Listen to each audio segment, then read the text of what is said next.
What if the greatest transfer of wealth in human history didn't happen during a war, or during a market crash, or even during the rise of technology? What if it's happening right now, slowly, silently, and by design? You earn money, you save money, you invest money, but somehow, year after year, the gap grows. The rich rise higher, the middle shrinks, the bottom collapses.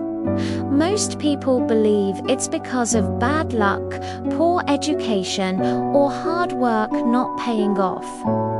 But what if the truth is far more engineered? What if there is a mechanism hidden inside the global financial system that quietly, constantly, relentlessly pulls wealth upward? A mechanism older than modern banking, more powerful than politics, and so deeply embedded into the world economy that most people don't even know they're participating in it today. We uncover it. To understand the mechanism, we have to step back, far back, to the moment money changed from a tool into a trap.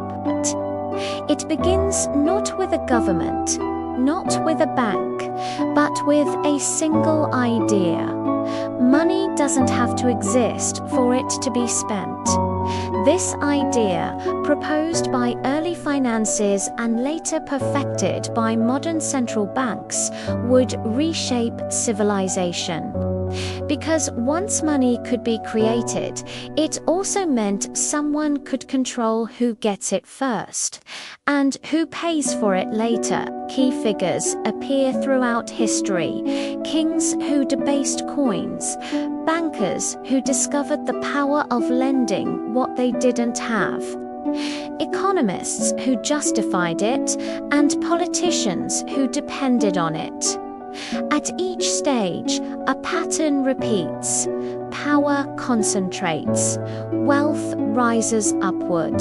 The public pays the price, and almost no one sees the mechanism behind it. Today, we bring that mechanism to light, step by step.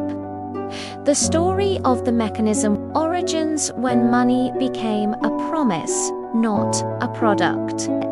For thousands of years, money had limits.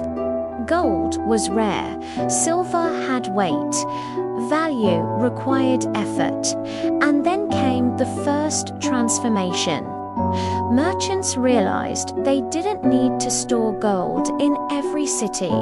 They could issue receipts, claims to gold, and trade those instead. It was convenient, efficient, modern. But here was the twist. A receipt was only a promise. It wasn't the gold itself. That single shift from substance to symbol created the first opportunity for wealth to rise upward.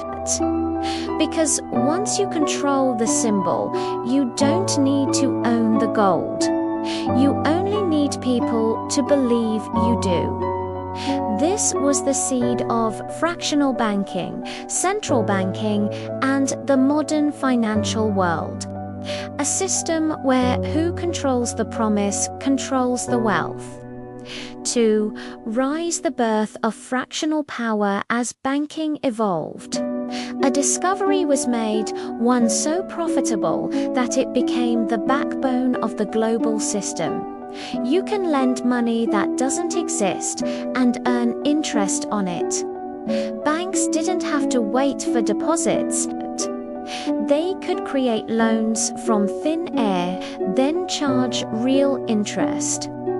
This was the first stage of the upward wealth flow, because interest doesn't come from banks, it comes from people, from workers, from small businesses, from governments borrowing on behalf of citizens.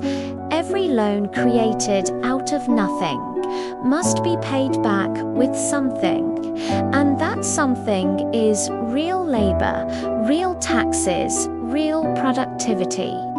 Meanwhile, the creators of money get richer simply by issuing the debt. This is the mechanism's early form. Money flows down, debt flows up, wealth follows the debt. For centuries, the system was contained. Gold limited abuse. Governments could cheat, but only so far, until 1971. That was the moment money became fully unbacked, untethered, abstract, a pure concept.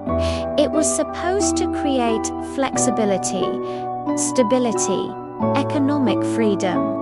Instead, it unlocked the most powerful feature of the mechanism: infinite money creation, paired with infinite global demand for that money. From that moment, every dollar, euro, pound, and yen became debt-based. Every unit issued was owed to someone, with interest, and the interest always flows upward. This was the turning point where the mechanism went global. No longer constrained by gold or geography, it could shape entire nations. Global debt in 1971, $1.5 trillion. Global debt today, over $300 trillion. Average worker wages, almost flat after inflation. Wealth concentration. The top 1% now hold more than the bottom 90%. This is not random. This is not natural. This is what the mechanism does. Fallout when debt becomes the world's most profitable commodity. Once governments joined the game, everything accelerated. Countries borrowed to fund wars, social programs, stimulus packages, infrastructure, bailouts, and emergencies. And who profits from government borrowing? Bondholders, banks, central banks, institutions that earn interest on money they never physically created. Governments borrow from the top and repay using taxes from the bottom. So the wealth flows upward again. Even inflation, the thing that destroys savings and purchasing power, has a hidden purpose. Inflation reduces the value of your money, but increases the value of assets held by the wealthy. Real estate rises, stocks rise, corporate profits rise. Debt becomes cheaper for those who already own everything. The public pays more, the wealthy gain more. The mechanism continues throughout history. Reformers tried to fix the system. Gold standards, central bank regulations, debt ceilings, austerity programs, currency resets, quantitative easing stimulus packages, digital banking reforms. But every attempt missed the core issue. You can't fix an upward-flowing mechanism by feeding it more money. Stimulus increases debt. QE inflates assets. Bailouts reward risk. Austerity punishes citizens. Digital currency increases control. Every fix strengthens the mechanism, because the mechanism isn't broken. It's working exactly as designed. Modern parallels, the pattern repeats. Look around. The cost of living rises, wages stagnate. Families take on more debt to survive. Governments borrow more to maintain stability. Interest payments skyrocket. Asset prices surge far beyond what workers can afford. Meanwhile, 100 of the richest people gained over $40 trillion in wealth in 25 years. Global household debt hit a record high. 60% of small businesses rely on revolving loans to operate. 70% of new money enters the system through commercial bank lending. Most wealth growth comes from asset inflation, not productivity. The mechanism is doing exactly what it was built to do: take value created at the bottom and capture it at the top. 3 clear takeaways. 1. The system rewards debt creators, not debt payers. If you can issue money or borrow at scale, you gain power. Everyone else funds the system. Inflation is not an accident. It is a feature. It quietly transfers value from savers to asset holders. 3. Wealth doesn't trickle down, it is siphoned up.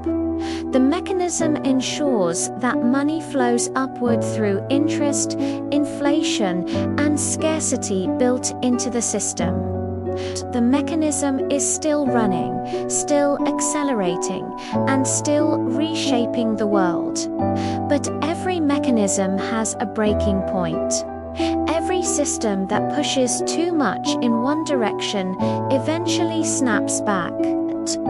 The question is not if it will happen, but when and what the world looks like afterward.